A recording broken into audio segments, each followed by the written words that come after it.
Kuya, pwedeng mag-apply? Nakangiting tanong ni Hana sa lalaking nasa gilid ng kalsada na tindero ng kung ano-anong street foods. Ilang beses na rin siyang nakabili sa lalaki dahil pumupwesto ito sa tapat ng bangkong pinagtatrabahuhan niya. Sa lubong ng mga kilay na nilingon siya nito. Pwede ba, miss? Alam kong may itsura ako, pero hindi ako basta-basta pumapatol sa isang babae. Kaya wag ka nang umasa pa. Pasupladong tugon nito. Ang sungit mo naman, kuya. Mabuti ako lang ngayon ang narito, kundi baka napahiya na ako. At kasalanan ko pa ngayon. Wala akong sinabi ha. Kibit balikat na sagot ni Hana. Tunay namang may ibubuga ang binatang vendor. Unang kita pa lang dito ni Hana ay humanga agad siya sa pisikal nitong anyo. Lalo na sa angkin itong kasipagan. Medyo suplado nga lang sa kanya. Maliit na food cart ang gamit ito na nakakabit sa motorsiklo. Kaya naman, minsan ay nakikita niya rin ang binata na naglalako ng paninda nito sa ibang lugar. Ay nako, miss. Wala akong panahong makipagkulitan sa'yo. Marami akong pinakakain, kaya sa iba ka na lang mag-apply. Mahihirapan ka lang mapasagot ako. Abat, ako pa talagang tinanggihan mo? Sa ganda kong to? Itinapat pa ni Hana ang isang palad sa ilalim ng kanyang baba. Sandali siya nitong pinasadahan ng tingin. Maganda ka nga, pero hindi kita trip. Hoy kuya, sumosobra ka na yata ha. Kung makapagsalita ka, wagas. Hindi ka rin naman masyadong kagwapuhan. Bakit ka narito? At pinepeste ako. Wala ka bang maniligaw? Sabi mo nga, maganda ka naman. Naningkit ang mga mata ni Hana sa narinig. Gusto mong magpustahan tayo? Hamon niya. Noon lang kasi may tumanggi sa kanya at isang tindero pa. Hindi mahilig mag-aksaya ng oras si Hana. Kapag may nagustuhan siya, sinasabi niya agad. Hindi siya naniniwala sa old-fashioned way na tinatawag. Naniniwala siyang pantay-pantay ang lahat, babae man o lalaki. Kaya kung anong kayang gawin ng lalaki, ginagawa rin niya. Kahit pa ang pagtatapat ng pag-ibig sa lalaking napusuan niya. Gwapo naman talaga ang tinderong ito. Pero hindi sobrang gwapo na mala Hollywood star ang dating. Sakto lang. Bilugan ang mga mata nito. Manipis at mapula ang mga labi. Alon-alon ang buhok na lagi natatakpan ng baseball cap na patalikod kong isuot. Kulay kape ang balat nito. May katangkaran din at maugat ang mga braso. Iyon talaga ang mga dahilan kung bakit attracted siya dito. Lalaking lalaki ang itsura nito. Ito ang tipo ng lalaki na habang tinititigan, lalong yumayami. Ano, takot kang pumusta kuya? Tanong muli ni Hana rito. Tigilan mo ako, miss. Lumang tugtugin na ang ganyan. Saka, hindi ba late ka na? Anong oras na? Ikaw na lang ang narito sa labas ng bangko. Mahiya ka naman sa mga kasama mo. Nyemas. Bulalas niya. Natawa naman ang supladong tindero. Yan ang napapala ng mga mahihilig magpa-cute. Umirap naman si Hana. Mabuti nga at sa'yo ko nagpapakyut no. Swerte mo na kaya sa akin. Ang dami mong sinasabi. Pumasok ka na nga lang. Oo na, but take note. I shall return kuya. Hindi kasi MacArthur.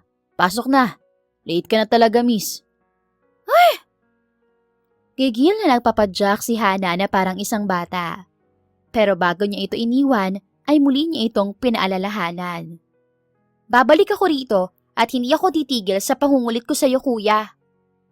Saka siya nagmarcha pabalik ng bangko. Huwag mo nang subukan, miss. Mapapagod ka lang. Pahabol na sigaw nito. Hindi naman ito pinansin ni Hana. Tuloy-tuloy siya hanggang sa kanyang lamesa. Pabagsak siyang naupo sa upuan. Hindi pa rin nawawala ang inis sa dibdib niya. Pero hindi siya titigil. Kapag ginusto niya, nakukuha niya. Patigasan na lang sila ng lalaki. Tutal, wala sa isip niya ang sumuko. Hindi ko talaga siya susukuan hanggat hindi siya nagiging akin. Ako yata si Hana Montesillo Zaragoza. Ako lang naman ang magpapasuko sa kanya. Kaya humanda sa akin ang lalaking yun. Nakangiting wika niya sa sarili. Matuling lumipas ang 2 linggo, ngunit ni anino ng gwapong tindero ay hindi na nagpakita sa tapat ng bangko.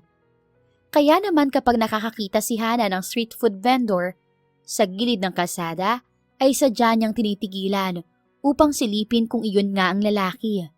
Pero palagi na lang ay bigo siya. Ma'am Hana, hindi ba yun ang lagi niyong tinatanong sa akin? Anang gwardya ng bangko sa kanya paglabas niya. Uwian na at medyo nahuli siya. Tinignan ni Hana ang itinuro nito. Malapad siyang napangiti sa kabinalingan ng gwardya. Salamat Kuya Rocco, bukas may gift ka sa akin. Malalaki ang mga hakbang na pinuntahan niya ang gwapong tindero. Nakasuot ito ng kulay green na long sleeve na parang sa magsasaka at maong nakupas. Hindi nawawala ang sombrero sa ulo nito. Sa kabila ng init at pawis, ay gwapong-gwapo pa rin si Hana rito. Tumikim siya. Hi! Magkano lahat ng tinda mo? Sinabayan pa niya iyon ng matamis na ngiti. Ikaw ulit? Hindi na maipinta ang mukha ng lalaki nang lingunin siya. Yes, ako nga ulit. Ako nga pala si Hana. Ano bang pangalan mo? Para naman first name basis na tayong dalawa. Ayoko nang tawagin kang kuya. Napailing ito. Sa iba ka na lang bumili, miss. Tapos na ako rito. Uuwi na ako. Tinakpan nito ang mga sauce at inayos ang mga nalutong fishball at kikiam. Anong tapos ng sinasabi mo? Ang dami pa niyan, hindi ba? Saka sabihin mo muna ang pangalan mo.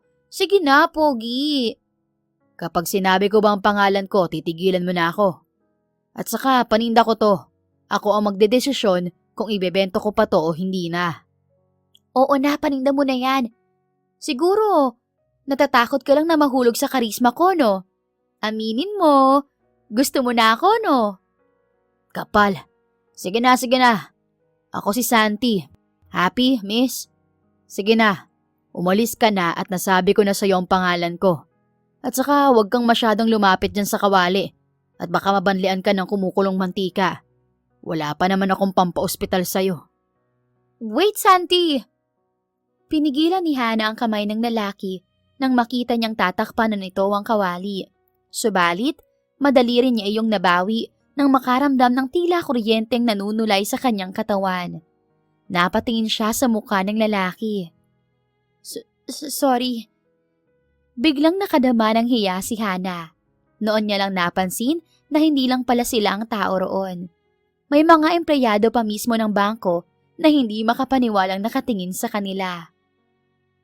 Hindi pa naman ubos ang tinda mo. Meron pang ilang natitira. Pwede bang pagbilhan mo ko kahit ilang piraso lang? Nagugutom na kasi ako. Merienda pa kaninang umagang huli kong kain. Wika niya sabay hawak sa tiyan. Sakto namang nagmarakulyo iyon.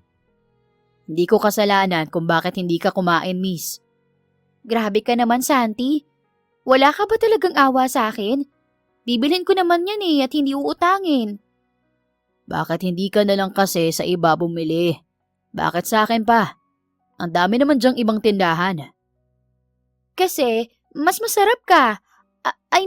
Mas masarap ang luto mo Inahanap-hanap ng panlasa ko. Napapalatak ang binata at natawa. Alam kong masarap ako. Kaya lang hindi mo ako matitikman, miss. Yabang naman ito. Pagbilhan mo na nga lang ako. Customer ako kaya dapat inaasikaso mo ako. Nang hindi kumilos ang lalaki ay tiningnan ito ni Hana sa mga mata. Please? Huminga ito ng malalim. Sige na nga. Ilan ba? Lahat ng tira sa paninda mo. Sagot niyang malapad na nakangiti. Lahat? Sigurado ka ba? Mukha ba akong nagbibiro? Mukha rin bang nagbibiro ang tiyan ko? Hindi ka naman siguro bingi, hindi ba? Hindi nga, kaya bahala ka. Iniinit na muli ng lalaki ang lahat ng natirang paninda nito. Pagkatapos, ay ibinigay iyon sa kanya pati ang isang bote ng sauce. Oh, heto. Siguro naman mabubusog ka na niyan. Nakataas pa ang isang kilay ng lalaki. Tumango si Hana na mas lalong lumapad ang pagkakangiti. Ang kislap sa kanyang mga mata ay hindi nawawala habang nakatingin sa masarap na pagkaing nasa harapan. Masarap iyon para sa kanya dahil ang crush niya ang nag-prepare. Bakit ba hindi ka man lang kumain kanina? May pambili ka naman siguro dahil sa bangko ka nagtatrabaho. Usisa nito na ikinalingon ni Hana sa lalaki. Marami kaming ginagawa kanina. Marami akong meetings at may mga kliyente rin akong inasikaso. Hindi ko na namalayan ang paglipas ng oras hanggang sa makita kong uwian na pala. Hanga rin naman ako sa inyo. Kayo na nga itong may mga magagandang trabaho. Kayo pa itong nalilipasan ng gutom. Ang alam ko sa ganyan, nagtatrabaho kayo para makabili ng gusto nyo. Lalo ng pagkain. Paano na lang kaya kung naging kagaya ko ikaw? Di lalo ka nang nagutom. Uy, concern siya. Type mo na ako, no? Masayang tudyo niya sa binata. Nagmamalasakit lang naman ako sa'yo. Tapos idinadaan mo sa biro. Ah, malasakit pala ang tawag doon. Akala ko, pagmamahal na. At humagikik pa si Hana na parang kilig na kilig. Alam mo, sa pagmamalasakit nag-uumpisa ang lahat, Santi. Diyan mag-uumpisa ang pagkahulog mo sa akin. At paano ka naman nakakasiguro? Watch me. Kinindatan pa niya ito. Sige na, kumain ka na. Puro kakalokohan at pamobola kababae mong tao.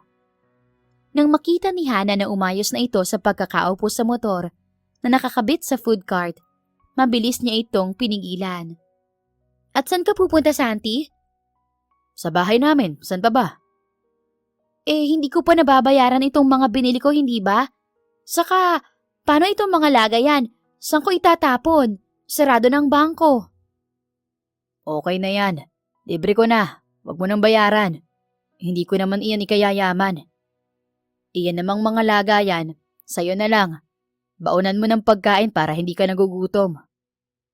Paanda rin na sana nito ang motor nang muli niyang pinigilan ang braso nito. Sandali, Santi. Pwede bang samahan mo ako rito? Kung aalis ka, hindi ko na ito makakain. Iuuwi ko lang ito sa bahay. Mapapanis lang kasi wala naman akong kasalo. Baka pwede namang ikaw na lang. Hindi makapaniwalang tiningnan siya ng lalaki. Please, Santi. Hindi ba nagmamalasakit ka kamo? Lubusin mo na. Nangahaba pa ang uso ni Hana sa pakiusap dito. Umikot ang mga mata nito sa ere. Sige na nga. Kumain ka na riyan ng mabilis na makauwi na ako. Ngumiti si Hana. Bumaba ka muna dyan. Hindi. Dito na lang ako. Walang upuan dyan eh. Hindi na umimik pa si Hana. Pero sa halip na tumayo, ay naupo siya sa tabi nito at tahimik na kumain. Manaka-naka ay sinusulyapan niya ang katabi. Hindi niya rin mapigilang palihim itong samyuin. Mabango kasi ang natural na amoy nito na kahit bilad na sa sikat ng araw at init ng niluluto, hindi pa rin iyon kumakapit sa balat nito. Tapos ka na, Hana? Hindi pa. Nakita mo naman siguro na ang dami pa nito. Ipinakita niya dito ang malaking Tupperware na halos kalahati na ang naubos niya. Napasubo siya sa pag-order ng marami. Hindi naman talaga siya palakain ng mga street food. Pero dahil iyon ang tinda ng crush niya, kaya palagi pa rin siyang bumibili. Pwede bang bilisan mo na at masyado na akong Hindi na natapos ng lalaki ang sasabihin dahil bigla na lang isinubo ni Hana ang hawak na kikiam sa bibig nito. Pareho silang nagulat sa kanyang inasta at hindi agad nabawi ang daliri sa bibig nitong may kakaibang sensasyong hatid sa kanyang buong pagkatao. Subalit nang makabawi ang lalaki, ginuya nito ang kikiam at bahagya pang kinagat ang daliri niya. Mabilis iyong binawi ni Hana. Aray ha? Reklamo niya kunwari. Sa susunod kasi, huwag kang basta-basta nalang kumikilos. Akala mo naman masarap yung daliri mo. Maalat naman. Inis na sagot ng binata. Abat? Sige na, nakakain ka na hindi ba? Baba na dyan at uuwi na ako. Umuwi ka na rin, Hana. Walang nagawa si Hana kundi ang bumaba sa motor nito. Oo na, heto na. Hindi na nagpaalam pa ang lalaki sa kanya. Agad nitong binuhay ang makina ng motor at paharurot na umalis. Magiging akin ka rin balang araw, Santi ko. Bulong ni Hana sa sarili habang pinapanood ang papalayong binata. Ma'am, okay lang po ba kayo? Tanong ng matikas na babaeng lumapit agad sa kanya pagkaalis ni Santi. Kasama nito ang 3 pang lalaki na matitikas din. Nakasuot ang mga ito ng pang-civilian na damit. Ayos lang ako, Lia. Anya sa personal bodyguard. Tayo na ho kung ganon. Ang totoo, hindi lang naman manager si Hana sa bangkong pinagtatrabahuhan. Dahil ang pamilya mismo nila ang may-ari niyon. Isa siya sa pinakabatang milyonarya sa buong Pilipinas at anak ng business tycoon na si Lucio Zaragoza. Training niya lang ang pagiging manager para pagdating ng panahon ay siya na ang inaasahang mamamahala ng kumpanya nila, ang MZ Bank Corporation. Marami itong branch sa buong Pilipinas. Sa main branch sa Makati siya inilagay ng ama. Matagal nang patay ang mommy niya at nag-iisa lang siyang anak, kaya overprotective ang daddy niya sa kanya. Pero kahit ganoon, maluwag naman ito at hindi siya pinipigilan sa mga gusto niyang gawin, maliban na lang kung illegal iyon. Iyon ang numero 1 itinatak nito sa isip niya. Sa kondo na lang muna ako uuwi, Lia. Ayoko pang makita si daddy. Ani Hana sa bodyguard. May tampuhan pa sila ng ama noong nakaraan kaya hindi siya umuuwi sa mansyon nila. Masusunod po, ma'am. Unang kita pa lang ni Hana kay Santi ay may kakaiba na siyang nararamdaman para sa lalaki. Una niyang nakita ang binata sa labas ng kumpanya ng kanyang ama noong kolehiyo pa siya. Nagtitinda rin ito ng street foods. Hindi niya lang noon nagawang lapitan ng lalaki dahil nagpo-focus pa siya sa kanyang pag-aaral at graduating siya that time. Pero ngayon na nakita niya na naman ang lalaki, ay hindi na niya ito pakakawalan pa. Dumaan muli ang mga araw at hindi na naman niya nasisilayan si Santi. Lia, ihinto mo ang kotse. Bababa ako. Utos niya isang araw habang pauwi ng kondo. Nakita niya sa may EDSA si Santi at ilang linggo na rin niya itong hindi nakita sa labas ng bangko. Oh, bababa ako, bilis! Mabilis siyang bumaba ng kotse nang gumilid iyon at patakbong tinungo ang kinaroroonan ng lalaki. Fishball ba ulit o kikiam? Tanong agad ni Santi nang makita siya nitong papalapit sa food cart nito. Buti na lang at hindi gaanong maraming bumibili rito ng oras na iyon. Pwede bang ikaw na lang? Pabirong sagot niya rito. Wag mo nga akong biruin ng ganyan. Bakit ka nga ba nandito? Stalker kita, no? Hello, mukha ba akong stalker? Sa ganda kong to? Inginuso nito ang kotse niyang nasa gilid. Anong tawag mo riyan? Ah, yan ba? Ano kasi, nakisakay lang ako sa kanila. Sinenya siya ni Hana ang mga tauhan na umalis na ang mga ito. Agad namang tumalima si Lia. Dito ka ba nakatira, Miss Hana? Iginala pa ni Santi ang paningin sa kinaroroonan nila. Maraming magtatayog na building sa paligid. Ah, oo. May kondo kasi ang kaibigan ko riyan. Nasa abroad kaya ako na muna ang pinatitira niya para naman daw may tao. Kung ganoon ay umuwi ka na. Baka hinahanap ka na sa inyo. Okay lang. Wala naman akong kasama sa bahay eh. At saka kadarating ko pa nga lang, itinataboy mo na agad ako. Umiiwas ka ba sa akin, Santi? At bakit ko naman gagawin yun? Dahil may gusto ka na sa akin? Alam mo, umuwi ka na, Miss Hana, dahil gumagabi na. Sagot nito na wala namang naging pagtutol sa huli niyang sinabi. At saka, kita mong isa lang akong hamak na street food vendor. At ikaw naman ay mayaman. Ang layo ng agwat ng pamumuhay natin. Dagdag pa nito. Pinag-cross niya ang mga braso sa dibdib. Kaya ka ba umiiwas ay dahil doon? Wala naman akong pakialam kung street food vendor ka lang. Ang mahalaga ay gusto kita, Santi. Alam mo bang araw-araw kitang hinihintay sa labas ng bangko? Saka, hindi naman ako mayaman. Nagkataon lang na manager ako sa bangko. Katwiran niya. Siyempre hindi niya aaminin dito na bilyonaryo ang tatay niya. Bank manager pa nga lang ang alam nito sa kanya ay iniiwasan na siya nito. Ano pa kaya kapag nalaman nito ang totoo niyang identity? Ayaw nga rin sana niyang ipaalam dito na may posisyon siya sa bangko. Kaso nga lang, ay nabanggit iyon ng mga staff sa bangko na suki nito na wala rin kaalam-alam na anak siya ng may-ari ng bangko. Kahit ano pang sabihin mo, ay hindi pa rin tayo bagay na dalawa. Sige na, umuwi ka na. Delikado para sa isang katulad mo ang pag-alagala pa sa labas kapag ganitong paggabi na. Ibig sabihin, kung mahirap akong tulad mo ay may pag-asa ako sa'yo? Wala akong sinasabing ganyan. Ikaw naman, napaka-torpe. Sige na nga kung nahihiya kang umamin, okay lang. Pero, ito ang itaga mo sa bato. Magiging asawa rin kita balang araw, Santi. At itaga mo rin sa bato na hindi magkakatotoo ang sinasabi mo. Sumakay na ito sa motor nito. Pero bago pa iyon mapatakbo ng lalaki palayo, ay mabilis na umangkas si Hana sa likuran nito. Linti! Natigilan ito at hindi agad nakagalaw nang maramdaman ang kamay niya sa balikat nito. At ano sa tingin mong ginagawa mo, Hana? Bumaba ka riyan, gagarahin na ako. Ano pa ba sa tingin mo? Hana, bumaba ka na. Hindi ka na babagay sumakay sa ganitong klaseng sasakyan. Pangmahirap lang to.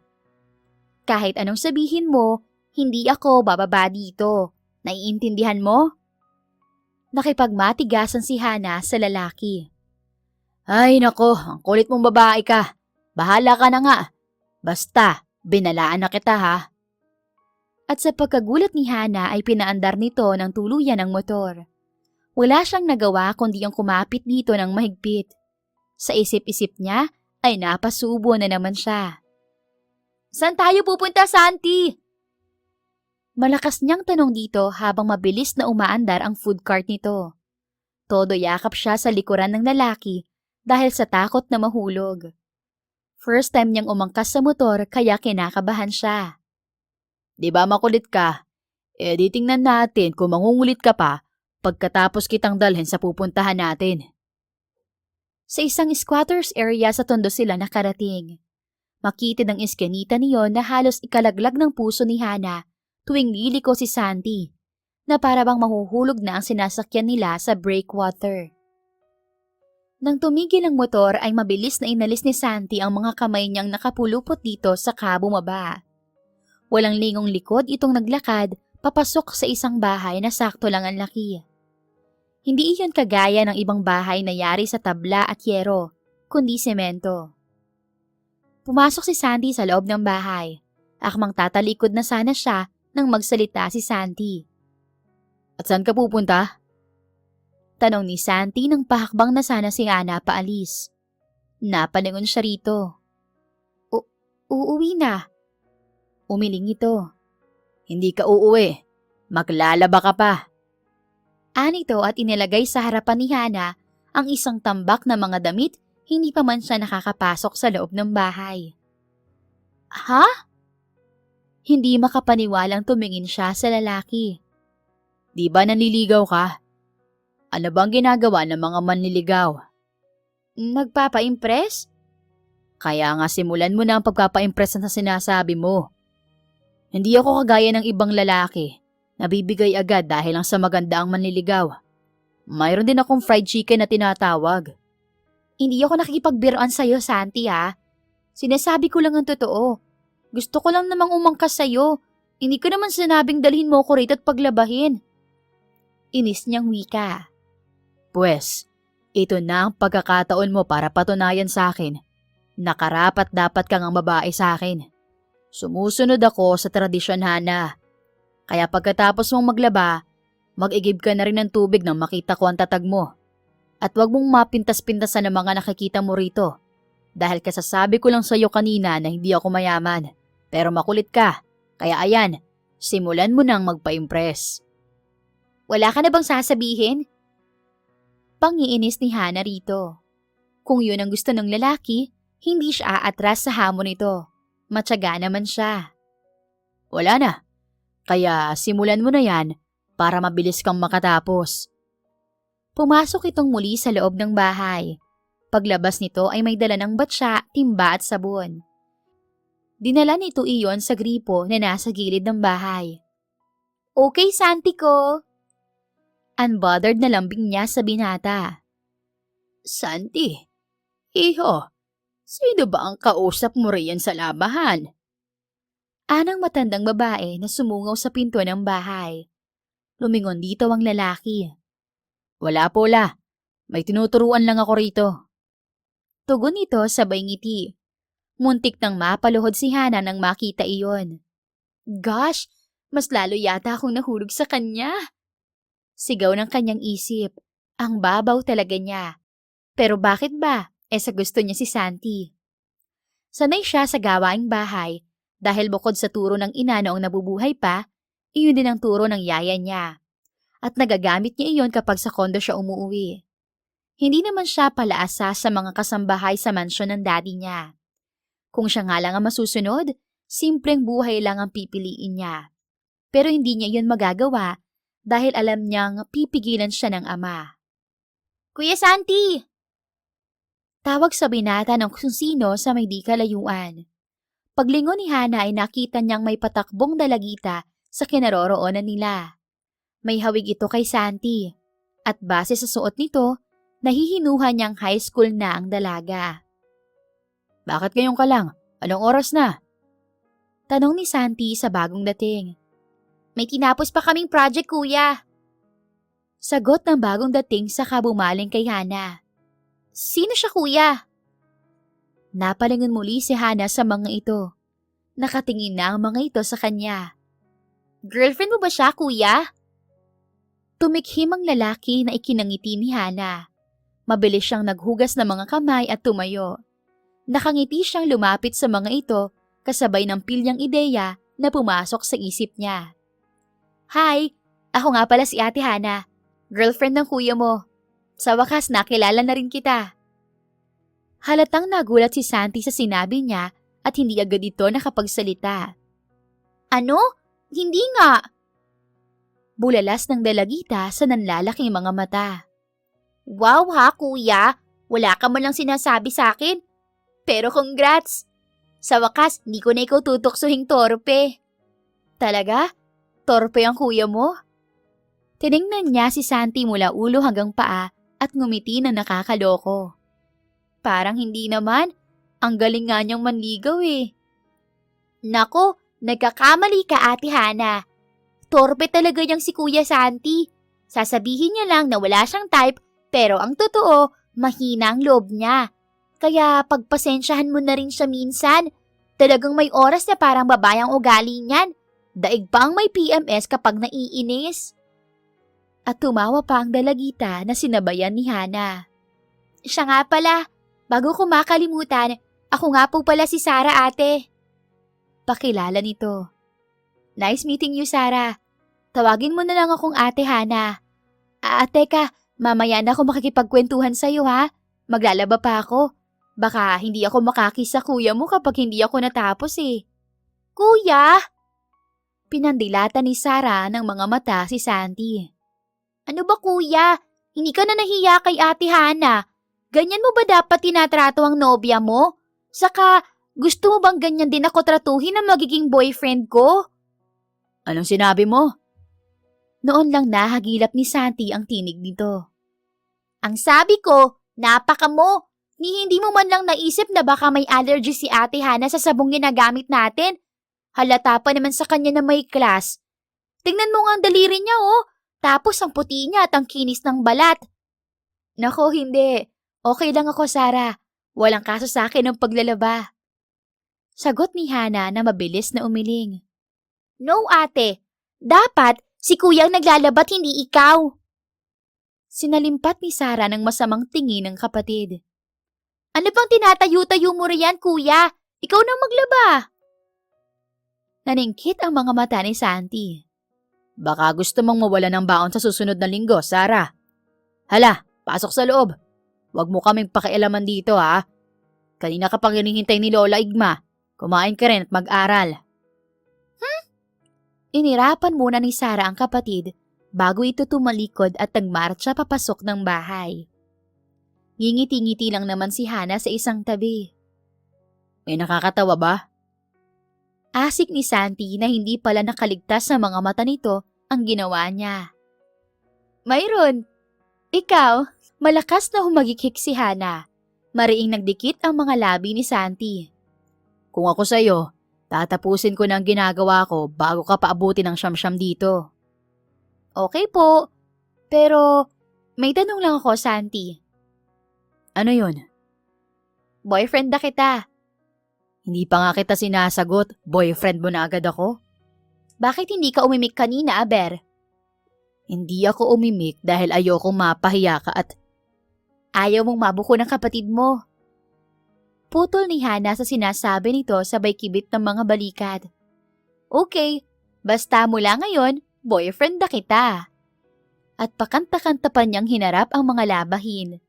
Malilinis naman ang mga iyon kaya for sure na mabilis lang siyang matatapos. bahala ka na nga. Narinig pa niyang wika ni Santi bago ito pumasok sa loob ng bahay ng mga ito.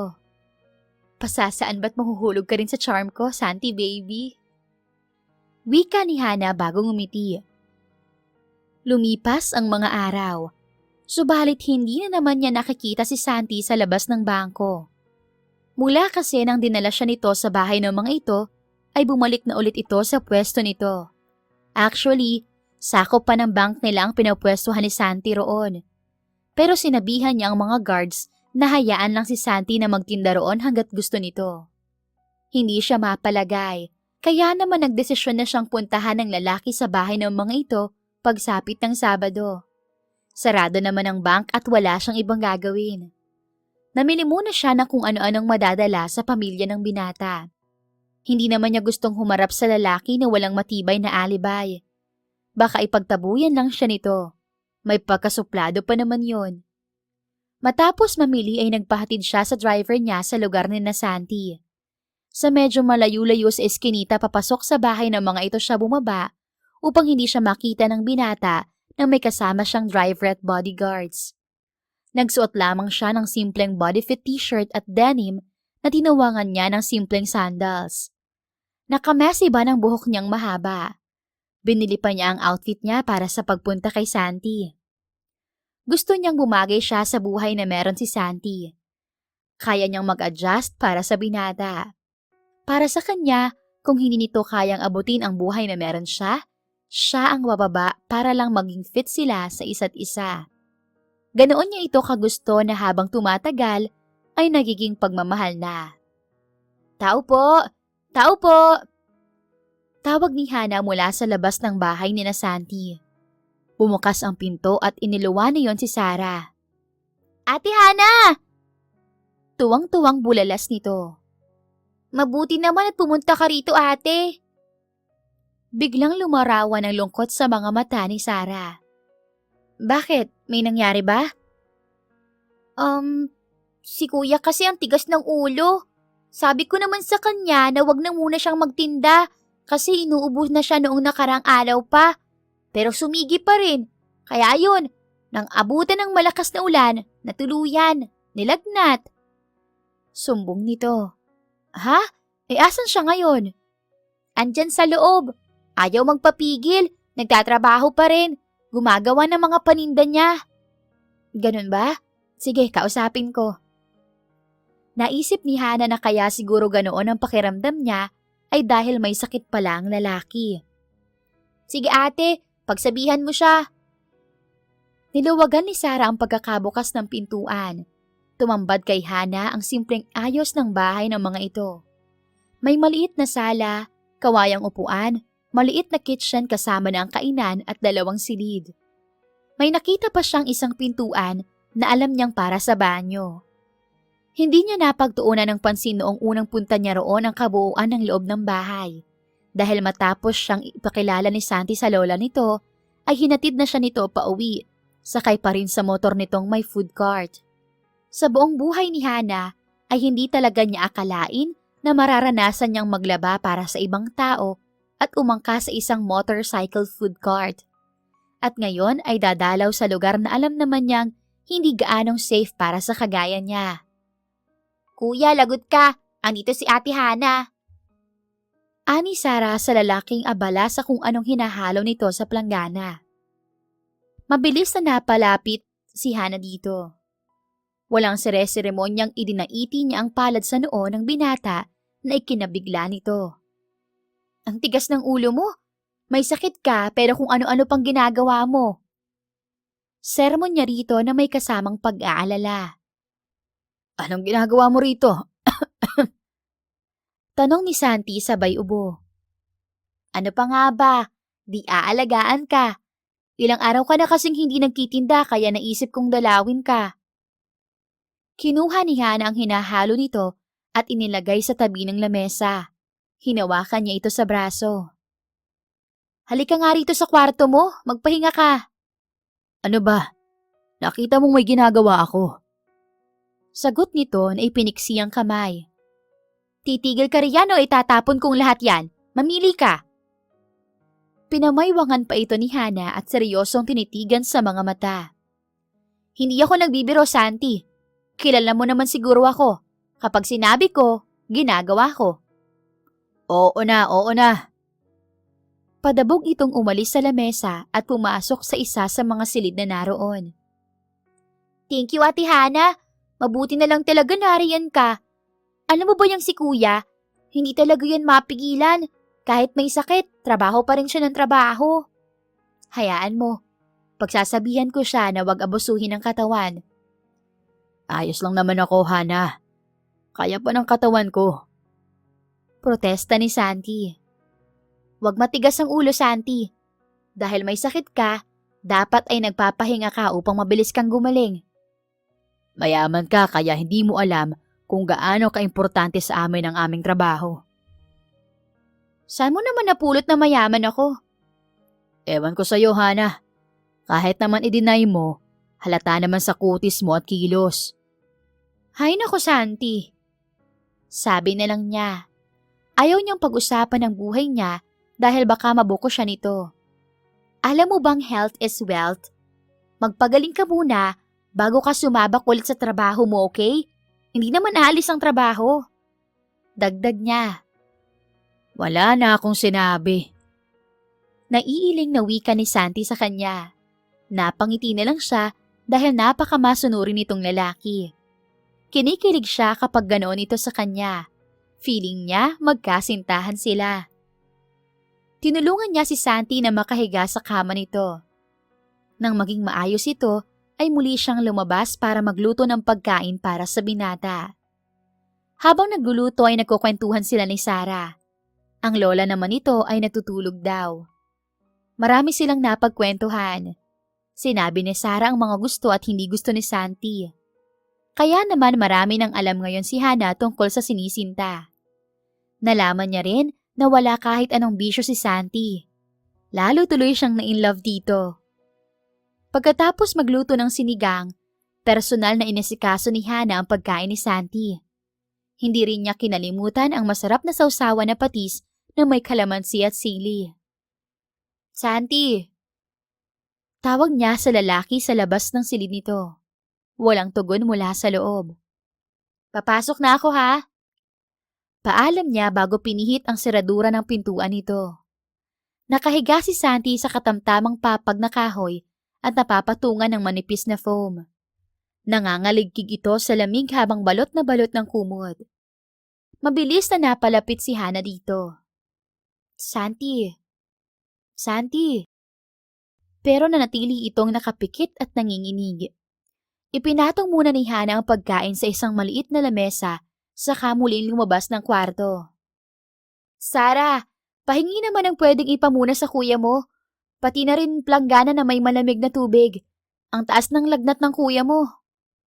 Anya sa dalagita. Sige ate. Madali ang mga kilos ni Sarah. Pagkaabot nito sa kanya ng mga kailangan, ay muli siyang pumasok sa silid ni Santi kasunod ang dalagita. Ito ang inaabot ng matigas ang ulo. Bakit kasi hindi marunong makinig? Sermon ni Hana sa nakapikit pa ring lalaki. Inalis niya ang kumot nito, pagkatapos sayang damit. Natigilan pa siya sandali nang makita ang magandang katawan ng lalaki. Kagat-labing pinunasan niya ang itaas na parte ng katawan nito. Ramdam na ramdam niya ang malakas na kabog ng dibdib ni Santi na sinasabayan ng sa kanya. "Heto ng pamalit ni Kuya, ate," sabi ni Sarah mula sa likuran niya. "Salamat." "Sigurado ka bang kaya mo nang pagpupunas kay Kuya, ate?" "Oo naman, ako nang bahala sa kanya. Sige na, kumain na kayo ni Lola roon." "Salamat, ate, ha. Kung di dahil sa'yo, magpupumulit yang magtrabaho." Ilang sandali pa ay lumabas na si Sarah. Binihisa ni Hana si Santi matapos punasan. Napapalunok na lang siya habang nadadampian ng kamay ang matigas na katawan nito. Halatang dahil sa mabibigat na trabaho, kaya may mala-adonis na katawan ng binata. "Kumain ka kahit kaunti para maiitan niyang sikmura mo at makainom ka na rin ng gamot. Kung hindi mo gagawin yon, dadalhin kita sa ospital." Napamulat ng mga mata ang lalaki. Ospital? "Oo, ospital. Bakit? Takot ka ba sa turok?" Biro ni Hana kahit kanina pa niyang nararamdaman ang pamumula ng magkabilang pisngi. Paano pa kaya kung pati pang ibaba wala ring damit? Sa isip-isip ni Hana. Napalunok siya kasabay ng mabilis na pagpilig ng ulo. "My dirty mind. Please go away, my dirty little mind." Ano? Pakakainin mo ba ako? Untag ni Santi sa kanya. "Alam mo, kahit may sakit ka, ang sungit mo pa rin. Kung hindi lang talaga kita gusto, nako, hindi kita aalagaan." Hindi ko sinabing alagaan mo ko. Pero salamat ha. "Wala yun. Boyfriend kita, kaya natural lang na alagaan kita." Bakit mo ba ako gusto, Hana? Wala naman akong maipagmamalaki sa'yo. Isang hamak na street food vendor lang ako. Hindi ako nakapagtapos ng pag-aaral. Wala akong pakailam sa estado ng buhay mo. Unang kita ko pa lang sa'yo ay pinatibok mo na ang puso ko, Santi. Sinubukan ko namang tumingin sa ibang lalaki, pero bumabalik pa rin talaga ako sa'yo. Ayoko kasing isipin mo o ng iba na ginagamit kita upang umangat ang buhay namin. Nagsisikap naman ako para umangat sa buhay. Huwag mong isipin ang sasabihin ng iba. Basta ang importante, malinis ang nilalaman ng puso mo. Salamat, Hana. Alam kong naging masama ang ugali ko sa'yo. Ayoko lang kasing masaktan sa bandang huli dahil sa lahi ng estado nating dalawa. Nagtatrabaho lang ako sa bangko. Kagaya mo rin ako. Pareho lang tayong dalawa. Wala namang espesyal doon. Nasa aircon lang ako sa trabaho, habang ikaw ay nasa ilalim ng araw. Hinawakan niya ang kamay ni Santi at marahang pinisil iyon. "Inumin mo na itong gamot mo at magpahinga ka muna para mabilis ang paggaling mo." Bumilis na naman ang pagtibok ng puso ni Hana dahil sa ngiti na ibinigay sa kanya ni Santi. Dito ka lang ba? Tila nahihiya nitong tanong sa kanya. "Bakit? Gusto mo na ba akong umalis?" Hindi. Gusto ko nga na nandito ka. "Hindi ako aalis. Sa labas lang ako para makapagpahinga ka." Tumango lang si Santi at muling nahiga. Paglabas ni Hana ay sumilay ang ngiti sa mga labi ng binata. Kanina pa nito naririnig ang pag-uusap ni Hana at Sarah. Kahit naman may sakit si Santi, attentive pa rin ito. Hindi rin ito alam, pero may kakaibang saya itong nadarama sa tuwing nasa paligid si Hana. Ayaw man nitong aminin, pero dahil sa kakulitan ng dalaga at pagiging persistent, unti-unti na rin itong nadadala. Kaya lang, may agam-agam pa rin sa puso ng binata. Kita naman na magkaibang estado nila sa buhay, kahit hindi aminin ni Hana. At iyon ang pumipigil sa binata para tanggapin ng tuluyan sa buhay nito ang dalaga.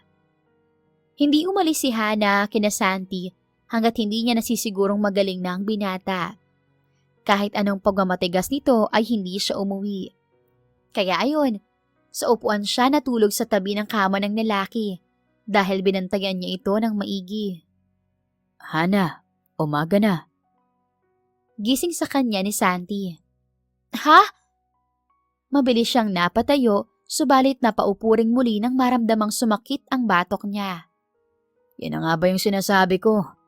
Mas matigas talaga ang ulo mo kaysa sa akin.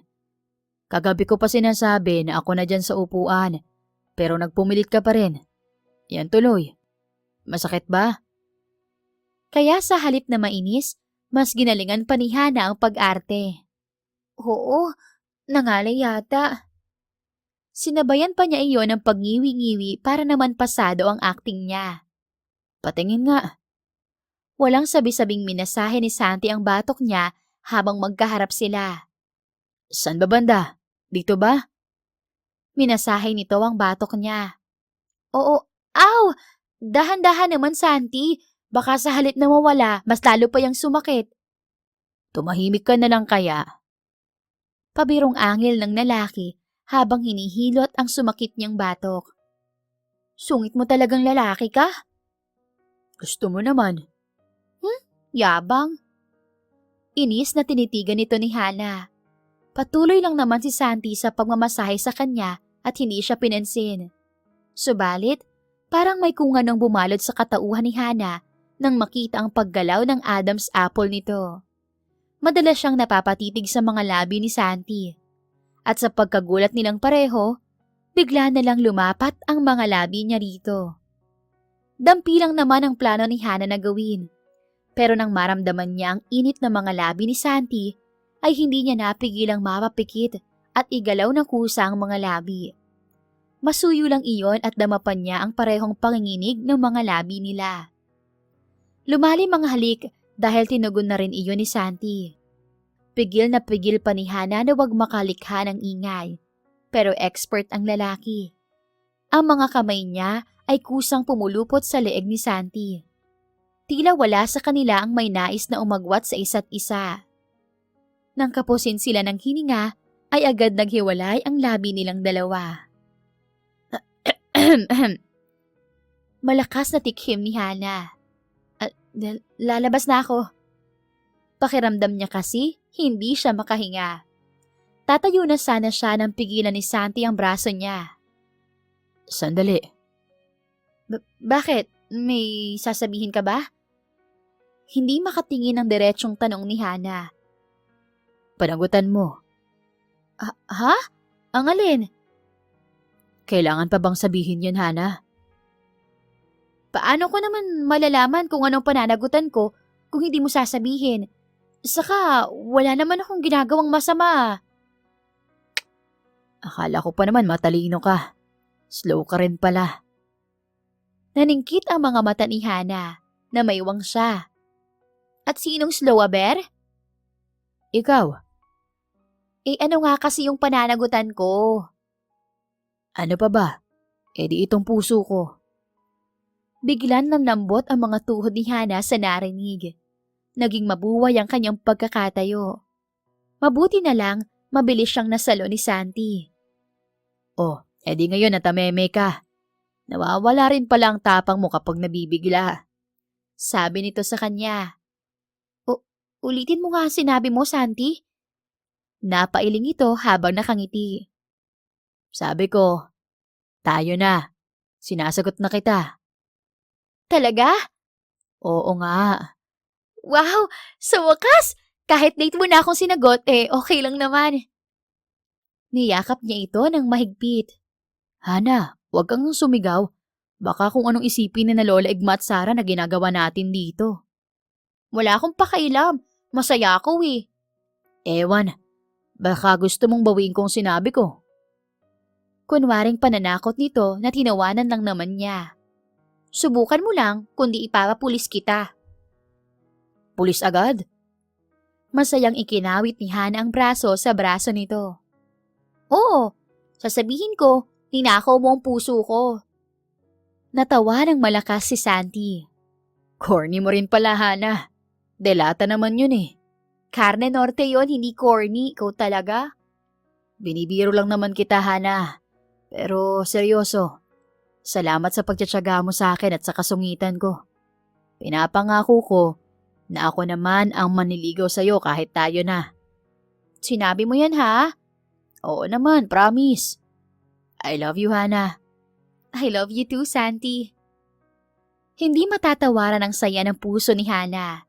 Parang mas lalong nahulog ang loob niya kay Santi, lalo na kapag tumatawa ito. May kakaibang init na hatid iyon sa kaibuturan niya. Something she never felt to any man before. Kaya naman nakakasiguro na siyang si Santi na talaga ang para sa kanya. Mabilis na lumipas ang mga araw. Sa kasalukuyan ay 5 buwan nang magkasintahan sina Santi at Hana. Hindi niya pa rin sinasabi kay Santi na ang pamilya niya ang nagmamay-ari ng bangko kung saan siya nagtatrabaho. Alam mo, kahit pa ulit-ulit tayo nagde-date dito, hindi ako magsasawa. Anya sa nobyo habang kumakain ng balot. Isa iyon sa paborito niya. Natikman niya yon noong high school at tumakas sa eskwela. Bakit ba hindi mo na lang sabihin ang totoo? Hindi naman ako masasaktan. Ani Santi nakatabi niyang nakaupo sa isang bench na naroon sa tapat ng Manila Bay. Doon talaga sila madalas nagde-date kapag tapos na siya sa trabaho at kapag wala nang ginagawa si Santi. Ano namang totoo iyon na nga ang totoo. Bakit ba ayaw mong maniwala? Kasi alam ko naman na sanay ka sa mamahaling restaurant. Marami namang lalaking mayayaman na kagaya mo. Pero sa halip ay ako pang nagustuhan mo. Sus, tigilan mo nga ako sa kadramahan mo, mahal. Gusto mo pa yatang sirain ang masarap na ambience pati na itong pagkain ko. Hindi naman sa ganun. Doon lang talaga tayo sa totoo. Ibinaba ni Hana ang kinakain niya. Kinurot niya ang tungki ng ilong nito. Aray! Ang lansa kaya ng kamay mo. Reklamo ni Santi habang haplos ang ilong. Ayaw mo kasing tumigil. Yan ang napapala mo. Malakas itong napabuntong hininga. Ayoko lang naman na laging dito na lang kita dinadala, Hana. Gusto ko rin namang iparanas sa'yo na kumain tayo sa mamahaling restaurant. Hay nako Santi, tigilan mo lang ako sa kaoeyan mo na yan. Sabi ng ayos lang ako dito. Mas masarap nga dito sa Manila Bay, ano ka ba? Basta. Kapag nakalaki-laki ako ng kita, dadalhin talaga kita sa lugar na gusto mong kainan. Oo na. Payag na ako, matigil ka na lang sa kakasenti mo riyan. Sinabi ko lang sa'yo ang pangarap ko. Masama ba? Umiling si Hana. Wala naman. Masaya nga ako dahil nagsusumikap ka. Pero ito talaga ang gusto kong sabihin. Hindi mahalaga sa akin kung saan mo man ako dalhin o kung ano man ang ipakain mo sa akin sa date natin. Ang importante, ikaw at ako. Ang importante, mahal natin ang isa't isa. Yun lang, Santi. Sapat na sa akin yun. Nakangiting tumango ito at niyakap siya ng mahigpit. Salamat. Tinangala ito ni Hana. Para saan? Para sa pagmamahal mo. Salamat kasi hindi ka sumuko na pasukuin ako. Sus, alam ko namang bibigay ka rin. Wala kayong nakaka-resist ng karisma ko. Natawa ng malakas si Santi. Subalit, natigil din iyon nang may lumapit sa kanila. Kinabahan si Hana. Pasensya na, Miss Zaragoza, pero kailangan na nating umalis. Sabi ni Lia na hinawakan siya agad sa braso at hinatak patayo. Hoy, anong ginagawa mo?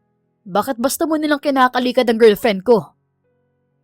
Mabilis na tumayo si Santi at pinigilan siya sa isang braso. Hindi mo alam ang sinasabi mo.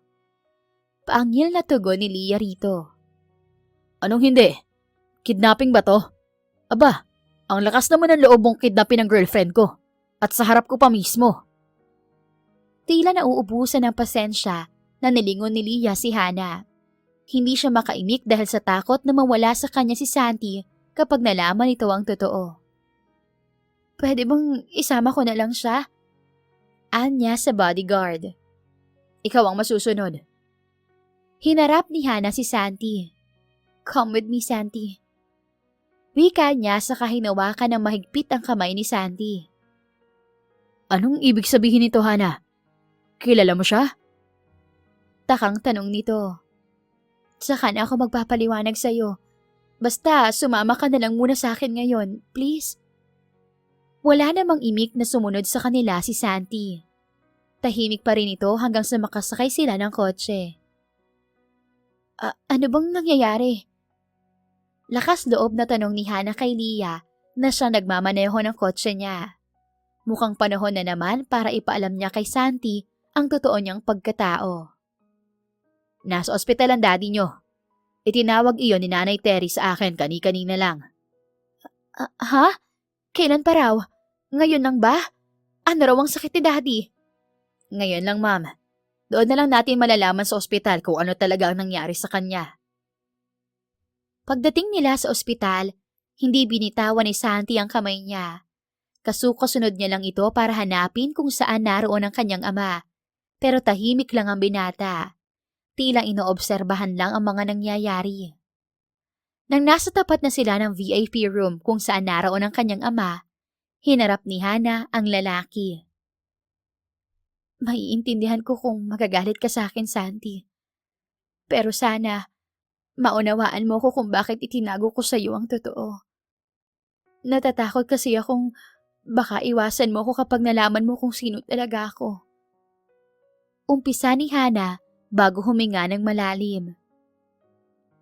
Ang totoo niyan, anak ako ni Lucio Zaragoza. Pag-amin niya, nag-isang linya ang mga kilay ni Santi. Lucio Zaragoza? Yung bilyonaryong negosyante? Yung may-ari ng MZ Bank na pinagtatrabahuhan mo? Tumango si Hana. Oo, anak niya ako. Kaya kung magagalit ka sa akin dahil sa paglilihim ko, naiintindihan ko. Mali naman talaga ang ginawa ko. Pero ang totoo, kahit naman mga empleyado sa MZ Bank, hindi nila alam na anak ako ni Daddy. I started as manager sa bank dahil gusto ni Daddy na magsimula muna ako sa ganun. Pero kung hindi naman ako naglihim ng pagkatao ko, baka hindi mo ko pansinin. Baka hindi ko rin kasundo ang mga staff sa bank mula sa janitor hanggang sa mataas na posisyon. Marahas na napahugot ng hangin sa dibdib nito si Santi. Sige na, pumasok ka na sa loob. Baka hinihintay ka na ng daddy mo. Pero, galit ka? Hana, may magagawa ba ngayon ang galit ko kung ganitong may nangyaring masama sa ama mo? Mas lalo ko lang dadagdagan ng problema mo kapag ginawa ko yun. Isa pa, ayoko mag-isip ka na mag-isip. Unahin mo muna ang daddy mo. Mag-usap na lang tayo kapag okay na siya. So, hindi ka galit? Ang kulit. Galit ka eh. Ay nako, mas magagalit ako sa'yo kung hindi mo susundin ang mga sinasabi ko, Hana. At uunahan na kita. Hayaan mo muna akong mag-isip. Ganon din ang gawin mo. Dahil alam kong alam mo na ang kahihinatnan ng ginagawa natin. Iisa lang naman ang kahihinatnan ng relasyon natin, Santi. Sa simbahan. Dahil hindi ko hahayaang mawala ka sa akin. Ganon kita kamahal. Huminga ito ng malalim. Saka na lang natin yan pag-usapan. Ang intindihin mo muna ngayon ay ang kalagayan ng daddy mo. Walang nagawa si Hana kundi ang tumango. Basta, tayo pa rin ha? Sabi ko nga 'di ba, pag-iisipan muna natin. Pero, wala nang pero Hana. Pumasok ka na sa loob. Sige na. Tumango na lang si Hana at sumunod sa sinabi ni Santi. Umalis na si Santi nang makapasok si Hana sa silid ng ama. Isang linggo na ang lumipas pero hindi pa rin sila nakikita ni Hana. Hindi ito kinukulit ni Santi dahil alam niyang abala ang dalaga sa ama. Napakunot ang noon niya nang may humintong sasakyan sa tapat kung saan siya nakapwesto ng pagtitinda. Hindi na siya nagtitinda sa harap ng bangko. Nahihiya siya kay Hana. Ang malamang hindi lang ito basta mayaman, kundi napakayaman talaga ay bigla siyang nakadama ng panliliit. Kung alam niya lang na ganoon kayaman ng nobya, baka hindi niya ito dinala sa Manila Bay. At isa pa, kung nalaman niya mula sa umpisa ang totoong pagkatao nito, magugustuhan pa rin kaya niya ang babae? Iyon ang tanong na paulit-ulit na tumatakbo sa isipan ni Santi. Pero kahit na anong estado mayroon si Hana, ay hindi mapagkakailang mahal na mahal niya ito, mayaman man ito o mahirap. Iho, Napatingin si Santi sa nagsalita. Ang kaharap niya ngayon ay isang may edad na lalaki. Pamilyar ang mukha nito pero hindi niya maalala kung saan ito nakita. Huminto siya sa pagsalang ng mga fishball sa kawali. ano ho yun? Ano hong gusto nyo? Magiliw itong ngumiti sa kanya. Totoo pala ang sinabi ng anak ko. Talagang masipag ka. Anak ko? Sino hong anak? Siya talaga ang dahilan kung bakit pinuntahan kita rito, Santi. Pwede ba kitang makausap ng sarilinan? Doon napagtanto ni Santi kung sino ang kaharap. Tumikim siya at inayos ang suot na checkered na long sleeves pati ang sombrero. Sige ho, may park ho sa banda roon. Doon na lang ho tayo mag-usap. Anya saka ay tinuro ang lugar. Sige, susundan ka na lang namin. Tumango si Santi at sumakay sa kanyang motorsiklo. Nag-convoy sila hanggang sa makarating sa park na sinasabi. Naunang umupo ang may edad na lalaki sa bench. Tumabi si Santi rito. Iho, alam kong kilala mo na kung sino ako. Pero hindi ako nagpunta rito para bigyan ng katuparan ang mga iniisip mo tungkol sa akin. Hindi ako ganoong tipo ng tao. Mahal ko ang anak ko at gagawin ko ang lahat ng ikakasiya niya. Panimula ng Ginoo. Hindi na ako magpapaligoy-ligoy pa, Santi. Gusto ko magpasa ka sa akin ng business proposal na iniisip mo. Any business that you want in your mind, I'll make that happen. Teka ho, sir, sandali lang. Hindi nyo man lang ho ako kikilalanin. Saka ayoko hong isipin ng iba na kaya ko huminahal ang anak nyo ay dahil sa mayaman siya. Napangisi ang Ginoo. Totoo pala ang sinabi ng anak ko, ma-pride kang tao. Pero hindi ganoon ang nakikita ko sa ginagawa mo. Hindi ko nakikitang sinasamantala mo ang pagiging mayaman ng anak ko. Sabihin na nating dahil sa mga experience ko sa buhay, kaya ako nasabi ang bagay na ito. At kung tutuusin, kaya kitang ipakidnap at iharap sa altar kahit na hindi mo gusto. Kahit hindi pa tayo nagkakaharap o nagkakausap. Kayang-kaya kong gawin ang bagay na iyon para sa anak ko.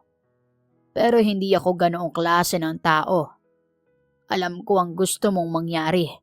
Ganoon din ang gusto ng anak ko. Kaya ako naririto. Hindi ko kayo naiintindihan, sir. Nalilitong wika ni Santi. I'll give you 2 to 3 years, iho. Sa loob ng panahong iyon, gusto kong makita na lalago ang business na itatayo mo sa pamamagitan ko. Ako ang magiging investor mo o business partner kung gusto mo. Kapag nagawa mo iyon, pwede na kayong magpakasal ng anak ko. Naiintindihan mo ba? Pero, pera nyo pa rin iyon.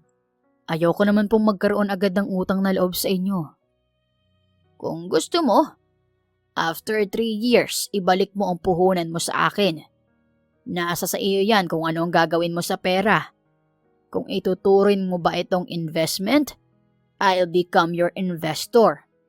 Kung ako ba ay gagawin mong business partner o di kaya, uutangin mo ito at babayaran pagdating ng tamang panahon. Hindi ko po alam ang isasagot ko, sir. Sometimes you have to lower your pride, iho. Chances came once in a lifetime. Ikaw na lang ang magdedesisyon kung tatanggapin mo yun o hindi. But I tell you, hindi sa lahat ng pagkakataon ay may magandang oportunidad na darating sa buhay mo. Chances have also limitations. Kaya wag mong hayaang magsara ito ng lubusan dahil lang sa pride na madalas pinaiiral. Dagdag pa ng matanda saka tumayo. Bueno, hindi na ako magtatagal pa. This is my calling card. Call me anytime. Pero mas gusto kong sa lalong madaling panahon mo ako tawagan. Ayaw kong paghintayin ng matagal ang anak ko. Alam kong hindi ka magkukusa na lapitan siya dahil inaalala mo ang estado mo sa buhay at dahil sa pride mo. Kaya sana, tanggapin mo ang oportunidad na inaalok ko. Anito, sabay abot ng isang maliit na papel kay Santi. Bakit niyo po ito ginagawa, sir? 70% is for my daughter's happiness and 30% is to give you opportunity. Alam kong puhunan lang ang wala sa iyo, iho.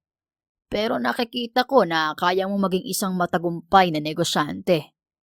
At kapag tagumpay ka na, magiging masaya na ang anak ko dahil wala nang hadlang sa inyong dalawa. Pride at kahirapan ang hadlang sa relasyon nyo at gusto kong alisin iyon sa inyo. In 3 years, you will be successful at handa ng panindigan ang anak ko. Mahal ko po ang anak niyo, sir. Pero nahihiya po ako sa kanya at sa inyo dahil sa maraming bagay. Kaya pag-isipan mo ang offer ko, okay? Pagkaalis ng may edad na lalaki, ay matagal na pinagmasdan ni Santi ang papel na hawak. Para bang may lalabas na kung ano roon sa klase ng pagtitig niya.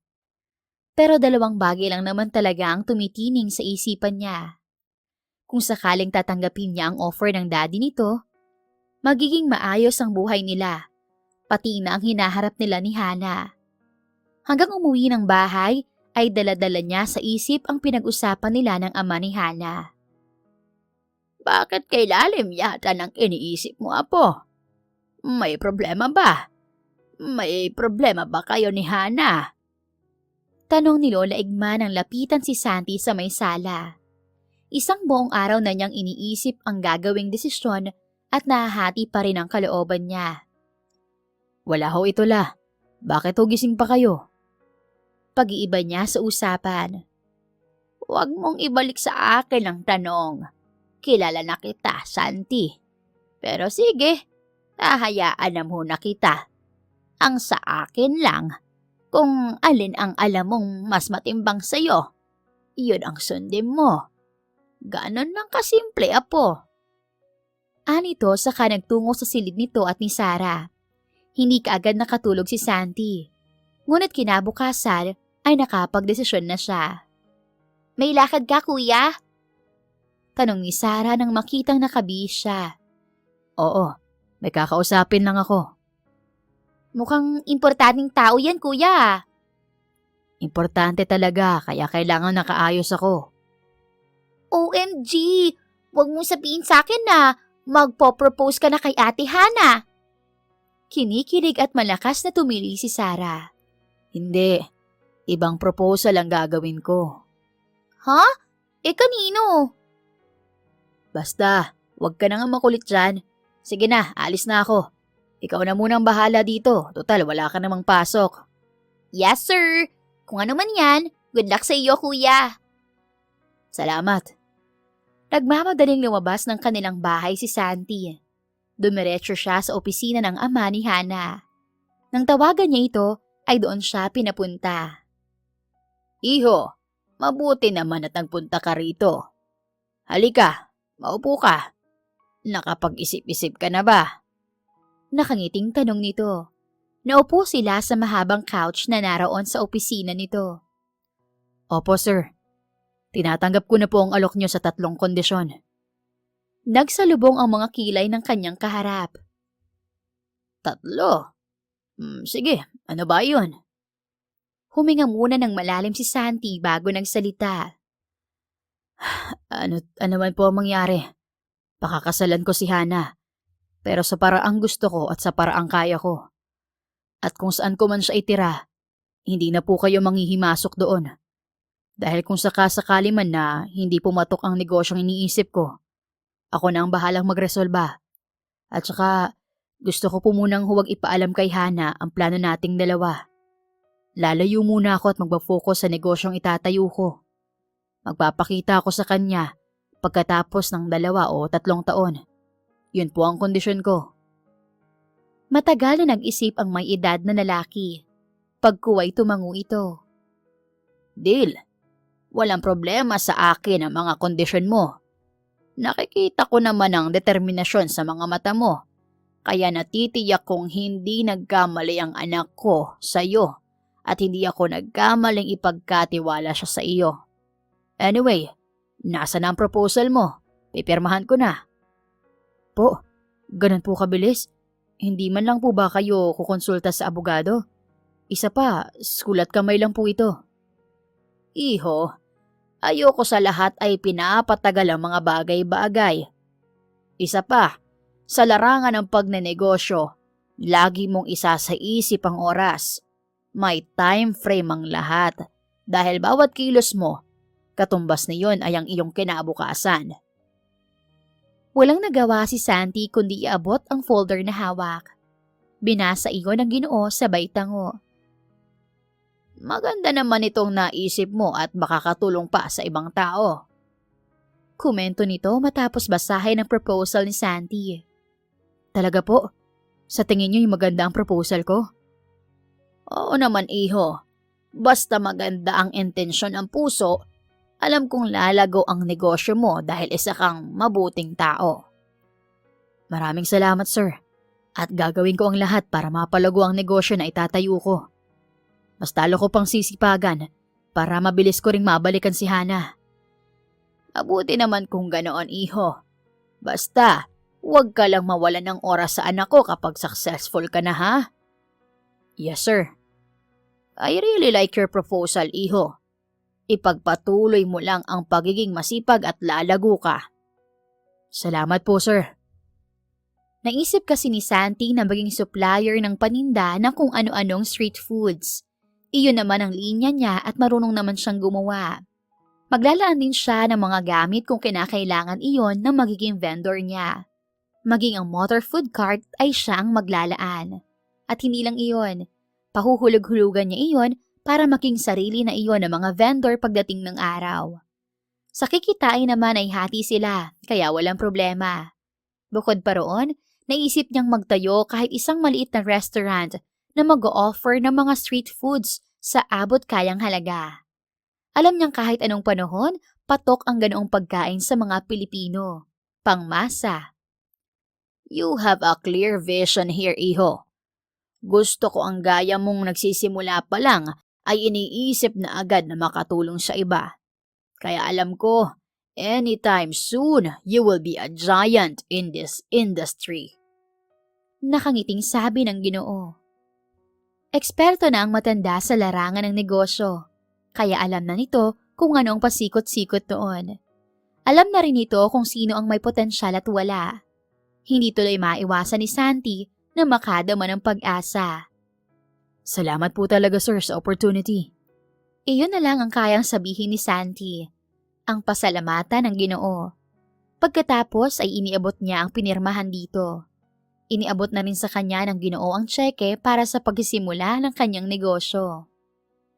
Huwag ka munang magpapasalamat sa akin, iho.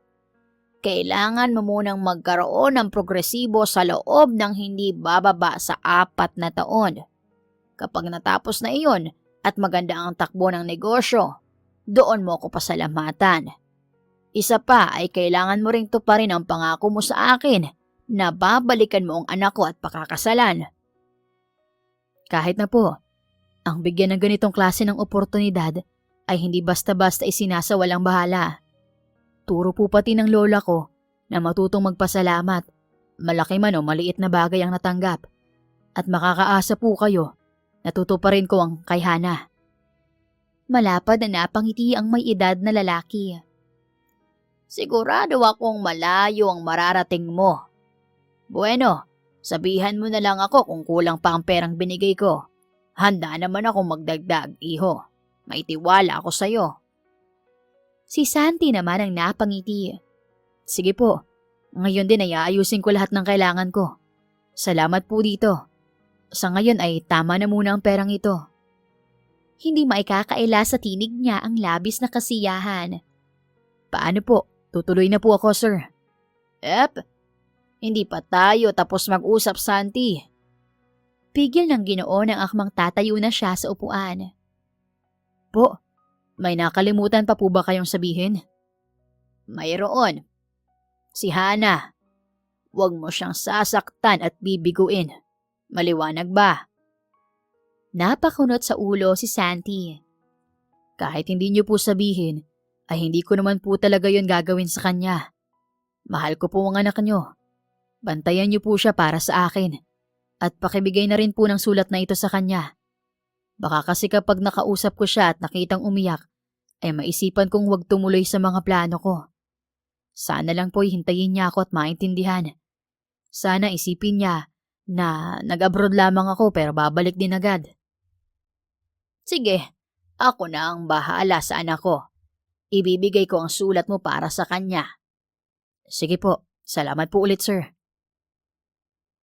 Panay naman ang iyak ni Hana nang matanggap ang sulat ni Santi. Nakikipaghiwalay muna ito sa kanya. Pinaghihintay pa siya ng 2 hanggang 3 taon sa pagbabalik nito. Dad, anong ginawa mo kay Santi? May sinabi ka ba sa kanya kaya lalayuan niya ako? Yan ba ang solusyon na sinasabi mo, Dad? Sigaw ni Hana sa ama habang patuloy sa paglabas ang luha sa mga mata niya. Anak, wala akong ginawang masama sa kanya. Mahal kita. At alam mong susuportahan kita kung sino man ang lalaking mamahalin mo. No, hindi ako naniniwala sa'yo. Pupuntahan ko si Santi. Kung kailangan kong lumuhod para lang hindi niya ako iwan, gagawin ko. Iha, hayaan mo na muna si Santi. At saka dapat maging matatag ka at ipakita mong nagpupursige ka rin sa karera mo. Kapag kayo talagang dalawa, kahit pa bumagyo o lumindol ay pagtatagpuin pa rin kayo ng tadhana. Mali ka, Dad. Dahil mas magpupursige ako kapag alam ko nandyan lang siya sa tabi ko. Walang nagawa ang ama ni Hana kundi ang bumuntong hininga na lang sa sinabi ng anak. Habang si Hana naman ay nagmamadaling umalis hanggang sa nasa harapan na siya ng bahay ni na Santi. Panay ang katok niya sa labas ng pinto ng bahay pero tila walang tao sa loob. Santi! Santi! Lumabas ka dyan! Harapin mo ako! Malakas niyang tawag sa lalaki, ngunit wala man lang sumagot mula sa loob. Santi, please! Huwag mo kong iwan! Mahal na mahal kita! Miss, wala na pong tao dyan. Nakaalis na po kahapon pa. Imporma ng isang binatilyo kay Hana. Kahapon pa? Alam mo ba kung saan sila nagpunta? Nako, hindi sinabi miss eh. Konting gamit nga lang ang dala nila. Pero ang dinig ko, pinibenta na nila ang bahay na yan. Ibig sabihin, hindi na sila babalik pa rito? Mukhang ganoon na nga po. Nangihinang napaluhod si Hana sa harapan ng bahay ni na Santi. Santi, daya-daya mo. Akala ko ba mahal mo ko? Mukhang nagkamali ako. Hindi mo ko mahal. At pinapangako kong kakalimutan na kita. Matatag niyang wika sa sarili. 3 years later. Mabilis na lumipas ang panahon. Ngayon nga ay 3 taon nang pinapatakbo ni Santi ang itinayong negosyo na ipinagkatiwala sa kanya ng ama ni Hana. Dinala niya muna sa probinsya ang kapatid at lola niya at doon siya unang nagsimula sa kanyang negosyo. Noong una ay hindi madali para sa kanya ang magpatakbo ng negosyo, lalo pa at baguhan lang siya. Habang nagsusumikap ay pumapasok din siya sa mga workshop at business training para mas marami siyang alam. High school lang ang natapos niya. Ano ba naman ang alam niya sa tamang business plan at strategy? Pero sa tulong ng pera ng ama ni Hana at pagpupursige niya, natutunan niya ang lahat sa sariling sikap. Kahit na muntikan na siyang sumuko minsan dahil wala siyang nakakitang progreso. Ngunit ang naging inspirasyon niya ay si Hana. Gusto niyang bigyan ito ng magandang buhay, maging ang magiging pamilya nila. Ginagawa niya rin ito para sa kanyang lola at kapatid. Kaya naman noong 2 taon, sa wakas ay nagkaroon na rin siya ng maraming kliyente at mga vendors. Sa tulong ng mga vendors niya ay unti-unting dumami ang nakakakilala sa mga produkto niya. Kaya ngayon ay siya ang may pinakamalaking pagawaan ng mga street food sa probinsya ng Cebu. Distributor na rin siya ng iba't ibang produkto ng street food sa maraming grocery store sa Pilipinas. Kasado na rin ang pag-supply niya ng mga produkto sa ibang bansa bilang exporter.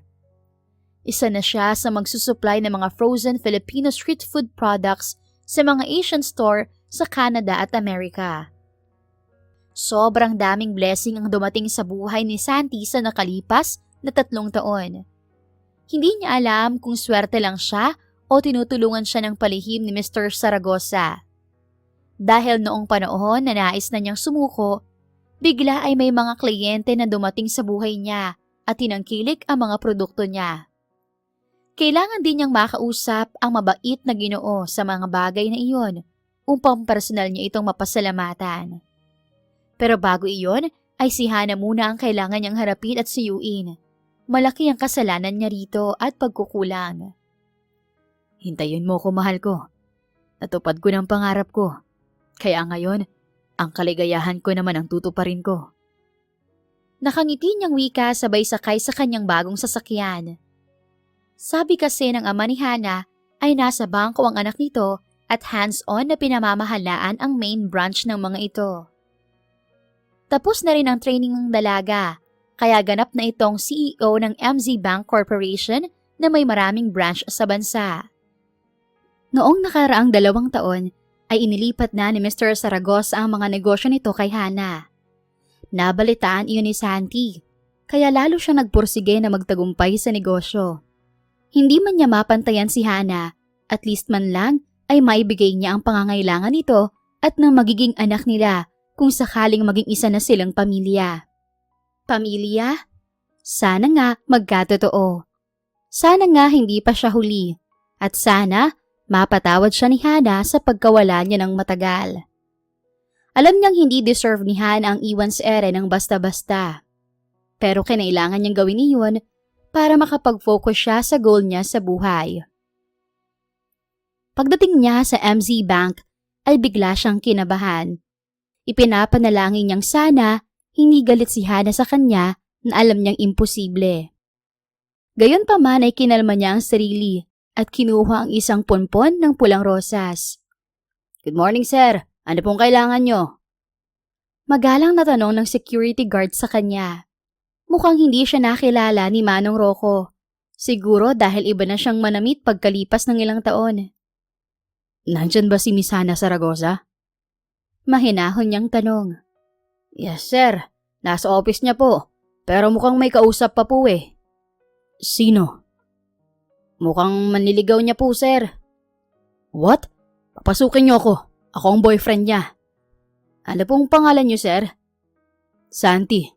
Hindi mo ba ako nakikilala, Manong? Ay, sir. Kayo po pala. Mukhang asensado ka na. Tagal mo ring hindi nagpakita. Gustuhin man kitang papasukin pero bawal po eh. Bilin po yun ni Ma'am Hana sa amin. Order niya yun matagal na. Nangunot ang noo ni Santi. Ano? Bakit daw? Samantalang labas-pasok ang mga taong yan dyan. Tapos ako hindi. Inginuso pa niya ang mga taong nagbabangko roon at nag-withdraw sa ATM na nasa loob din ng MZ Bank. Hindi ko po alam, sir. Basta, order niya sa amin iyon 3 years ago pa. Buti nga nagpakilala kayo. Kaya bigla akong naaalala. Napabuntong hininga na lang si Santi at hinintay na lumabas si Hana. Dagngingit-ngit ang kalooban niya. Mukhang galit nga si Hana sa kanya. 3 years na pala siyang ayaw nitong kausapin kung sakaling nagpumulit siya noon na lapitan nito. Sa bagay, di ko naman siya masisisi. Nasabi na lang niya sa isip. Ilang oras din ang hinintay ni Santi bago lumabas ng bangko si Hana. Nakita niya pang nakikipagtawanan ito sa isang lalaki. Di naman masamak na gwapo siya rito. Nakadama agad siya ng selos. Tapos sa kanya ay galit ito. Hana! Mabilis niyang tawag sa babae. Sabay naman na lumingon ang dalawa sa kanya. Lumapit siya. What are you doing here? Umalis ka na't ayaw kitang makita. Malamig na wika nito sa kanya. Flowers for you. Mas lalo kang gumanda. Nakangiti niyang sabi. Kahit nasa loob ay naiinis siya sa lalaking kasama nito. I don't need your flowers. Akala mo ba ay madadaan mo ko sa ganyan? It's been 3 years, Santi. Sa tingin mo'y katulad pa rin ako ng dati? Well, nagbago na ako. Thanks to you. I'm sorry. Pero kaya ko naman mag-explain sa'yo, Hana. Just give me a chance, please.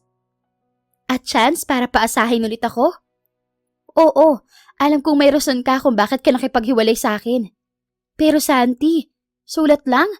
Sulat lang ang binigay mo sa akin para makipaghiwalay? Hindi ko yun deserve. Sana man lang kinausap mo ko. Sana man lang nagpaliwanag ka ng mas maayos sa akin. Mahal na mahal kita, kaya ang sakit ng ginawa mo sa akin. Niligawan kita para maging akin ka. Akala ko sapat ng pagmamahal ko para sa'yo. Ngunit nagkamali pala ako. Naging duwag akong harapin ka noon. Dahil kapag nagpaalam ako sa'yo, siguradong hindi ko matutupad ang mga plano ko. Mga plano ko para sa ating dalawa. Para sa ating dalawa? O para sa sarili mo? Sa tingin mo ay pera at pinag-aralan mo ang mahalaga sa akin? Ikaw lang naman ang kailangan ko, Santi. Hindi ko na hinangad ang magandang buhay. Ang makasama kay sapat na para sa akin. Pero bigo ka pang ibigay iyon. Alam kong mali ako. Babawi ako, Hana. Pangako. Ipapakita kong karapat-dapat ako sa pagmamahal mo. Umalis ka na lang ng tuluyan sa buhay ko, Santi. Masabuti yun para sa ating dalawa. Pero Hana, hindi na siya pinakinggan pa ni Hana dahil tuluyan na itong tumalikod at sumakay sa sasakyan nito. Wala ring imik na sumakay ang kasama nitong lalaki sa sarili din itong sasakyan. Nanlulumong tiningnan na lang ni Santi ang dalaga habang papalayo. Dismayado siya at nanlulumo. Para saan pang lahat ng pagsisikap niya kung hindi siya kayang patawarin ng babaeng mahal niya. Samantala habang nagmamaneho si Hana ay panay ang tulo ng luha sa mga mata niya. Hanggang ngayon ay mahal pa niya si Santi. Kaya lang ay nasaktan siya ng labis dahil sa pangiiwan nito sa kanya noon. Iniwan siya nito sa ere. Hinintay niya ito pero hindi ito nagbalik. Tapos ngayon na okay na siya, saka naman ito magpapakita. Masama ang loob niya. Hindi pa siya handang harapin ito at kausapin. Nagtungo siya sa kanyang kondo. Dumiretso sa kwarto at nahiga. Iniisip pa rin niya si Santi. Malaki na ang pinagbago nito. Maging siya ay nagbago na rin. Pero hindi nawala ang pagmamahal niya para sa lalaki. Hindi pa nawawala ang sakit na dinulot mo sa akin, Santi. Hanggang ngayon ay ramdam ko pa rin ang sakit ng pang-iiwan mo sa akin. Bulong ni Hana sa sarili, sabay pahid ng luha sa mga mata. Ano bang pinakain mo sa akin at ganito katakamahal? Kung tutuusin, wala ka naman sa kalingkingan ng mga ex ko at manliligaw. Pero bakit ikaw ang minahal ko ng ganito? Nakatulugan na niya ang pag-iisip sa binata. Akala niya ay titigilan na siya ni Santi. Ngunit nagkamali siya. Nang mga sumunod na mga araw ay palaging nasa labas ng MZ Bank ang binata. Sinusubukang kausapin siya, pero palagi naman niya itong iniiwasan. Mukhang hindi ito titigil at mapapagod sa ginagawa.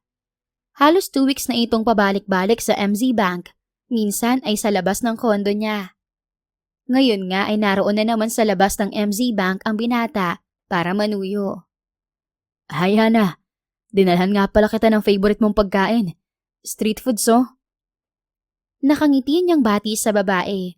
Bitbit niya ang paper bag na may iba't ibang street food na madalas noong bilhin sa kanya ng dalaga. Si Santi mismo ang gumawa niyon para sa dalaga. Kaya kong bumili ng street food. Hindi mo na ako kailangan pang dalhan yan. Mataray nitong sagot. Mas masarap to. Ako mismo ang nagluto. Wawa, akala ko nakalimutan mo nang magluto ng street foods. Hindi nga ba't asensado ka na? Magandang sasakyan mo at maayos ka ng manamit ngayon. Siguro, binigyan ka ni Dad ng malaking pera para layuan ako. Ubus na ba ang perang nakuha mo sa kanya kaya ngayon ay narito ka na naman? Kumirot ang puso ni Santi dahil sa sinabi ni Hana. Totoo namang nagbigay ang ama nito ng pera sa kanya. Pero hindi naman ibig sabihin noon ay para layuan ito, kundi para tulungan siyang umasenso na nagawa naman niya. Alam mong hindi ako ganong tao, Hana. Mahina niyang sagot. Malay ko bang nasilaw ka sa pera ni Dad? Hana! What? Natapakan ko ba ang ego mo? Alam mo, kalimutan na lang natin ang isa't isa. Yun ang mas makakabuti para sa atin, Santi. Umalis ka sa daraanan ko at huwag ka na magpakita pa, okay? Parang tumigil ang mundo niya nang sabihin iyon ni Hana sa kanya. Hindi siya nakapagsalita. Namalayan na lang niya na wala na pala sa harapan niya si Hana. Pinahid niya ang luhang hindi niya namalayang pumatak sa kaliwang pisngi niya. Mali ka nang iniisip, mahal ko. Bulong na lang niya sa hangin. Gusto niyang magpaliwanag pero ayaw naman siya nitong pakinggan. Si Hana naman ay panay na naman ang iyak sa loob ng sasakyan. Inihinto muna nito ang kotse nang makalayo sa MC Bank. Hindi nito intensyong batuhin ng masasakit na salita si Santi. Alam nitong hindi mukhang pera ang dating kasintahan. Kaya lang ay nabulag ito ng hinanakit sa dating kasintahan. Diyos ko, tulungan niyo po akong makalimutan si Santi. Alam kong mahirap, pero kakayanin ko. Panalangin nito. Nang kumalma, ay saka nito muling pinaandar ang sasakyan papunta sa kondo nito. Sa pagdaan ng mga araw at linggo ay hindi pa rin sumusuko si Santi. Kahit anong masasakit na salita ang ibato ni Hana dito, ay hindi pa rin ito tumitigil sa kasusuyo sa kanya. Kaya naman hinayaan na lang niya ito. Pero ramdam naman niyang unti-unti nang natitibag ang pader na inaharang niya sa sarili. Parang lumalambot na rin ang puso niya. Lalo na kapag nakikita niya ang binata na malungkot kapag hindi niya pinapansin sa labas ng MZ Bank. Maging ang mga empleyado niya sa bangko ay aware na rin sa panunuyo ni Santi sa kanya. Itong tandaan mo, Hana. Hindi ako titigil sa pagsuyo sa'yo. Hindi kita susukuan. Kagaya mo noon, hindi ka rin sumuko na suyuin ako hanggang sa mahalin kita. Pangako, hindi na kita sasaktan pa sa pagkakataong ito. Wika ni Santi sa kanya na parang sirang plaka na panayang rewind sa utak niya. Noon pa iyon sinabi ng binata sa kanya, pero hindi pa rin niya nakakalimutan. Kinabukasan ay ipinatawag siya ng kanyang ama sa mansyon. May mahalaga raw itong sasabihin sa kanya. Good morning, Dad. Kumusta po ang pakiramdam niyo? Ayos lang naman ako, anak. Kumain na tayo at may ipag-uutos pa ako sa'yo. Ano yun, Dad? Kumain na muna tayo. Sige na. Nagsimula na nga silang kumain. Pagkatapos kumain ay muling nagsalita si Mr. Saragosa. Retired na ito, pero palagi rin itong nakaalalay kay Hana sa negosyo. Lumapit sa Ginoo ang isang kasambahay at may iniabot na envelope. Anak, pwede mo bang ihatid ang papeles na ito kay Santi? Kailangan niyang pirmahan iyan at ibibigay na rin ni Santi ang bayad niya sa akin. Sabi nito pagkaalis ng kasambahay. Bayad, Dad? May utang sa'yo si Santi? None of your business, iha. Suplado nitong sagot. Napairap naman si Hana sa ama. Fine, pero bakit hindi ikaw maghatid niyan sa kanya? Mukhang close naman kayo. Sarkastiko niyang sagot. Anak, kagagaling ko lang sa sakit. Hindi pa ako tuluyang malakas. Pero kung ayaw mo, edi sa sekretary ko na lang iuutos. Teka nga lang po kasi, Dad. Ano ba kasing ibig niyong sabihin na magbabayad na siya? Hayaan mong siya ang magsabi sa iyo niyan, anak. At kung curious ka, ikaw ang maghatid nito sa kanya. Makahulog ang wika nito. Fine, ako nang maghahatid nito sa kanya at mukhang hindi mo naman sasabihin sa akin kung bakit. Tama ka. Mag-usap kayong dalawa upang magkaliwanagan kayong pareho. Wala na po akong interes sa kanya. Kung noon akong humahabol sa kanya, ngayon ay wala na akong pakialam. Talaga ba, iha? Dad, sinaktan niya ako, kaya mahirap nang ipagkatiwala ko ulit ang puso ko sa kanya. Iyan mo siya lang pagkakataong magpaliwanag, anak. Malay mo naman at maintindihan mo siya. Huwag mong hintayin na magsawa siyang suyuin ka dahil dyan sa katigasan ng ulo mo. Kanino ka ba kampi, Dad? Hello, ako pong anak niyo. Wala akong kinakampihan. Gusto ko siya para sa'yo. Matagal mo nang alam yan. Seryosong wika ni Mr. Saragosa. Bumuntong hininga na lang si Hana at nagbatuloy na sa pagkain. Pagkatapos ay sinunod na niya ang utos ng ama. Pagdating ni Hana sa opisina ni Santi, ay agad na kumulong ang kanyang dugo dahil sa nadatnan niya. Kita niya na may babaeng kalandian ang magaling na lalaki. Si Santi naman ay panayang ngiti na tila ba kinikiliti. May pabulaklak pa siyang nalalaman at pa street food at kung ano-ano pang matatamis na sinasabi. Yun pala, nakikipaglandian sa iba. Inis niyang wika sa sarili. Padabog na pumasok si Hana sa loob ng opisina ni Santi. Glass kasi ang office ni Santi, kaya kita niya kung paano maglandian ang dalawa. Sabay pa na napalingon ang dalawa sa kanya. Hana! Wow, you're here. Good morning. Umupo ka. Nakangiti na bati ni Santi sa kanya, pero hindi niya ito nginitian pabalik. Tinaasan niya ng kilay ang babaeng kausap ni Santi. Hindi pa rin ito umaalis. May kailangan ka pa ba, miss? Mag-uusap lang kami ng boyfriend ko. Pinagdiinan niya talaga ang salitang boyfriend. Nang madako ang tingin niya kay Santi, ay nakita niya ang pinipigilan nitong ngiti kaya mas lalong tumaas ang kanyang kilay. Sinabi niya lang naman yon dahil sa inis o baka dahil na rin sa selos. Ano? Akala ko ba wala kang boyfriend, Sir Santi? Pabebeng wika ng babae. Si Hana ang sumagot. Pwes, ngayon alam mo nang may girlfriend siya, kaya makakaalis ka na. Hindi niya gustong maging bastos, kaya lang ay kinain siya ng selos, kaya ganoon ang inasta niya. Nang makaalis na ang babae, ay malakas na tumawa si Santi. So, girlfriend na pala kita. Hindi ko ata alam yun. Pero wala nang bawian yun ha. Ani Santi at hinapit siya sa baywang at mariing hinalikan sa labi. I miss you, mahal ko. Bulong nito sa kanya at muli siyang hinalikan. Na-miss niya rin ito kaya tumugon siya sa halik nito.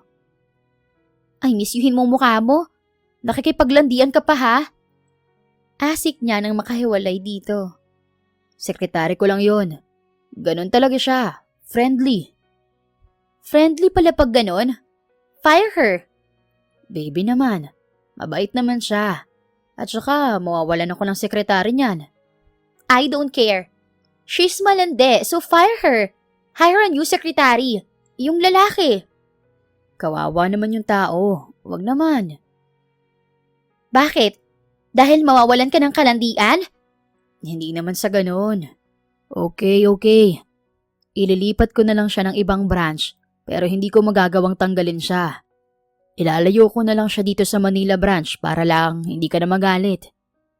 Pagsuko nito. Good. Do it now. Gusto ko yung tawid dagat para hindi na siya makakabalik dito. Now na talaga, baby? Hindi ba pwedeng bukas na lang?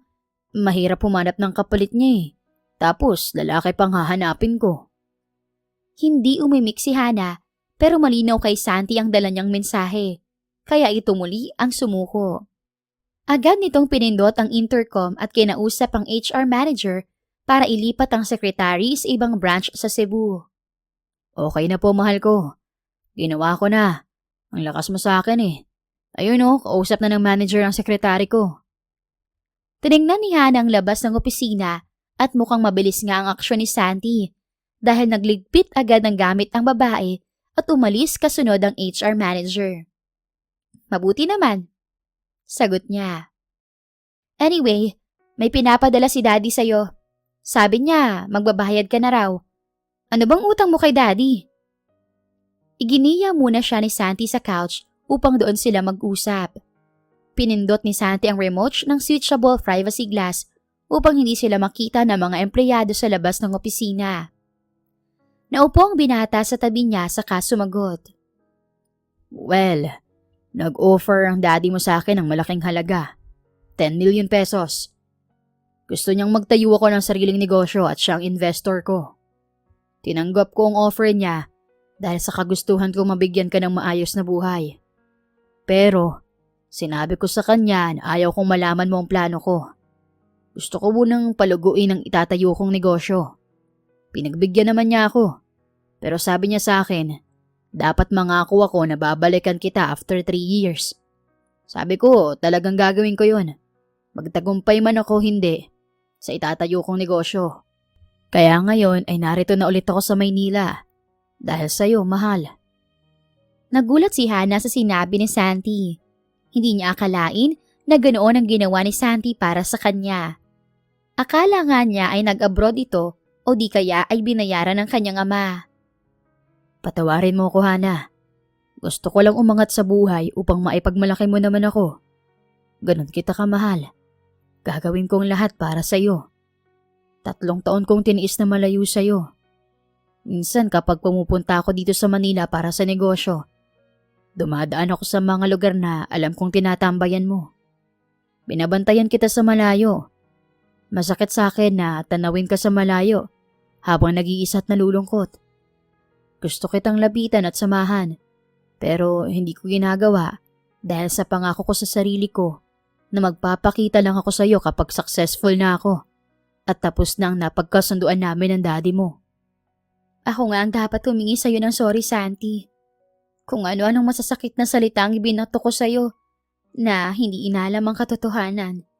Hinusgahan agad kita. Salamat at hindi ka bumitiw. Of course, hindi kita iiwan at bibitawan. At saka makakabayad na rin naman ako sa daddy mo. Kaya maibubuhos ko na ang oras ko sa'yo. Makakabawi na ako sa 3 taon na absent ako sa buhay mo.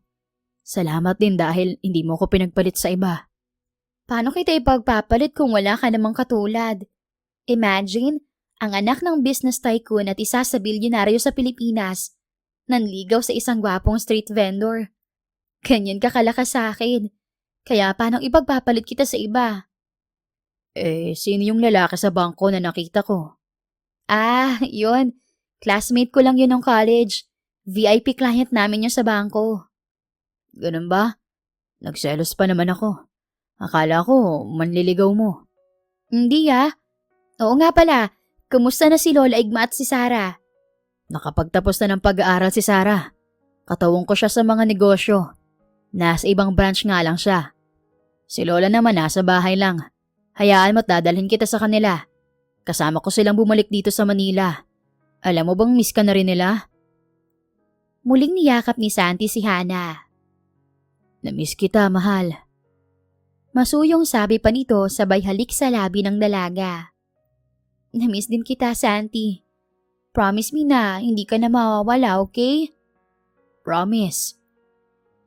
Pagkatapos nilang mag-usap ay dinalaw nila si Sarah at ang lola ni Santi. Tuwang-tuwa ang mga ito nang makita muli si Hana. Binubuyo na agad sila na magpakasal na. Natuwa si Hana sa mga achievement ni Santi. Dati ay sa squatter nakatira ang nobyo.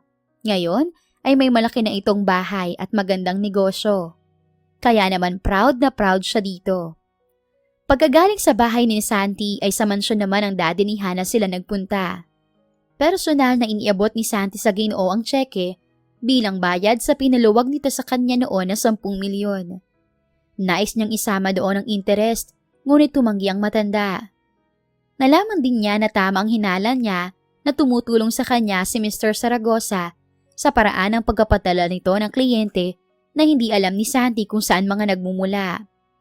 Kaya naman labis-labis ang pasasalamat niya kay Mr. Saragosa. Napakaswerte niya rito at kay Hana. Kahit mahirap lamang siya, ay hindi siya inaapak-apakan. Bagkus, ay tinulungan pa siyang bumangon at umangat. Makalipas ang 2 buwan, ay naging masaya ulit ang magkasintahang Santi at Hana. Patuloy pa rin sa paglago ang negosyo ni Santi at mas marami na itong natutulungang mga tao. Mahal, anong gusto mong kainin? Tanong ni Hana nang palabas na sila ng simbahan. Linggo at katatapos lang nilang magsimba. Bakit? Magluluto ka ba, mahal? May pag-aalinlangan sa tinig ni Santi habang nakatingin sa kasintahan. Para mo na rin sinabing hindi talaga ako magaling magluto Ano bang totoo? Biro nito. Lumabi ang dalaga. Oo na, hindi na ako magaling magluto. Pero marunong naman akong bumili ng masarap na pagkain. Natawa si Santi. Ayun, doon mo talaga dadaanin. Di wag kung ayaw mo. Hindi naman kita pinipilit. Binitawan ni Hana ang kamay ng nobyo at nagpatiuna ng paglalakad. Mahal, sandali! Tawag ni Santi, pero nagpatuloy lang si Hana. Sige ka, kapag iniwan mo ko ngayon dito, hindi ko ibibigay sa'yo to. Pananakaw nito at may dinukot sa bulsa. Napatigil naman si Hana sa kanyang paglalakad at humarap sa nobyo. Sa gitna ng maraming tao ay nakaluhod na si Santi at may hawak na isang maliit na box na may lamang singsing. Natutop ni Hana ang bibig para siyang ipinako sa kinatatayuan. Hana Montesilio Zaragoza, ito na ang pinakahihintay kong araw para sabihin sa yung tuloy na talaga. Tuloy na tayo sa pagharap sa dambana at sambitin ang mga pangako natin sa isa't isa. Kaya ang tanong ko ngayon sa'yo, mahal, tutuloy ka pa rin ba? Magkakasunod na pumatak ang mga luha ni Hana saka mabilis na napalapit kay Santi. Lumuhod siya at niyakap ito ng mahigpit. Oh my God! Thank you, mahal! Thank you so much! Hindi mo alam kung gaano mo ako pinaligaya sa araw na to. So, oo ba o hindi? Untag ni Santi. Mabilis siyang tumango. Oo, mahal. Oo. Tutuloy tayo sa dambana at sisimulang buuin ang mga pangarap natin na magkasama. Napahugot ng hangin sa dibdib si Santi. Nakahinga ng maluwag. Akala ko, hindi na oo ang sagot mo, mahal. Pinakaba mo ko. Hindi, no? Bakit ko naman gagawin yon? Iniwan mo kasi ako eh. Napaaga tuloy ang proposal ko. Dapat mamaya pa to eh. Pinakawala ni Hana si Santi at tinitigan sa mga mata. Nagtampo lang naman ako kaya ako umalis kanina. Mahal na mahal kaya kita. Mahal na mahal din kita, Hana. At sa gitna ng napakaraming tao ay siniil siya ni Santi ng matamis na halik. Palakpakan na ang sunod nilang narinig. Hindi na pinatagal pa ni na Santi at Hana ang kanilang kasal. Makalipas lamang ang isang buwan ay nakapagpakasal na agad sila. Sabi nga nila, kapag kayo ang itinadhana, kahit harangan man ang sibat ay kayo pa rin sa huli. 3 taon din silang naghiwalay at ayaw na nilang sayangin pa ang bawat oras sa kanilang buhay. Hindi lang sina Santi at Hana ang masaya sa pag-iisang dibdib nila, kundi maging ang kanilang pamilya ay masaya rin para sa kanilang dalawa. Makalipas naman ang 5 buwan ay biniyayaan din agad sila ng anak. Magkatulong na sila ngayon sa mga negosyo nila. Sino ang mag-aakala na ang street food vendor noon ay aasenso at magkakaroon ng maganda, mayaman at higit sa lahat ay may mabuting kalooban ng katuwang sa buhay. Kay Hana pa lang ay sobrang blessed na ni Santi. At mas lalo pa siyang naging blessed dahil sa masaya nilang pamilya na nabuo. Mahiwaga talaga ang pag-ibig. Kahit magkalayo ang agwat ng pamumuhay sa lipunan, ay hindi iyon hadlang para sa 2 taong nagmamahalan na gaya na lamang ni Hana at Santi. The end.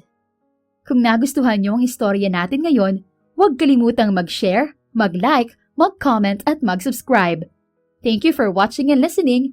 See you on our next story. Ingat and God bless.